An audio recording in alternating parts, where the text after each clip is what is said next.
Magandang araw po sa lahat. Narito po ang pinakabagong update tungkol sa minomonitor nating bagong low pressure area na nabuo sa loob ng ating Philippine Area of Responsibility ngayong araw ng Biyernes, May 2, 2025. Talakayin po natin ang magiging lagay ng panahon sa araw na ito at sa susunod na 24 oras. Kabilang na ang mga pagbabago sa lakas ng sama ng panahon na ito. Sa kasalukuyan mga kababayan ay patuloy nating binabantayan ang isang bagong low pressure area sa loob ng ating Philippine Area of Responsibility. Ayon sa huling ulat ng Pag-asa, ito ay uling namataan sa layong 440 kilometers silangan ng Hinatuan, Surigao del Sur. Sa ngayon, mababa pa ang posibilidad nitong maging isang ganap na bagyo, ngunit hindi natin inaalis ang posibilidad na ito ay lumakas at maging isang tropical depression sa mga susunod na araw.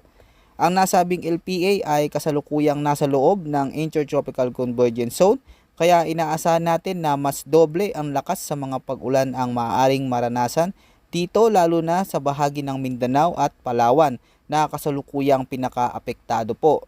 Kaya pagandaan po natin ito lalo na sa mga apektadong lugar tulad ng Mindanao, Visayas at Palawan. Maganda sakaling lumakas at tuluyan itong maging isang ganap na bagyo. At patuloy po natin itong babantayan ang magiging galaw at posibleng pag-develop nito na sama ng panahon.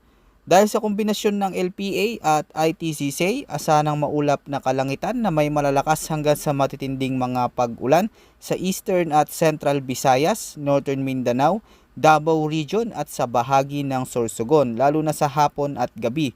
Maging alerto po tayo sa posibleng biglaang pagbaha at pagguho ng lupa dulot ng malalakas na buhos ng ulan. Sa Palawan at nalalabing bahagi ng Visayas at Mindanao, asahan na makakaranas yung mga kababayan natin dyan ng maulap na panahon na may mga kalat-kalat na pag-ulan, pagkulog at pagkidlat. May banta rin po ng pagbaha at landslide lalo na sa panahon ng severe thunderstorms. Samantala, ang easterlies naman ang siyang patuloy na nakakaapekto sa Metro Manila at sa natitirang bahagi pa ng Luzon. Makakaranas din po ng maulap na kalangitan, kalat-kalat na pag-ulan at pagkidlat at pagkulog. Muling maging handa sa mga posibleng biglaang pagbaha at landslide. Patuloy pong kumikilos ang nasabing LPA patungong Central Visayas at Northern Mindanao.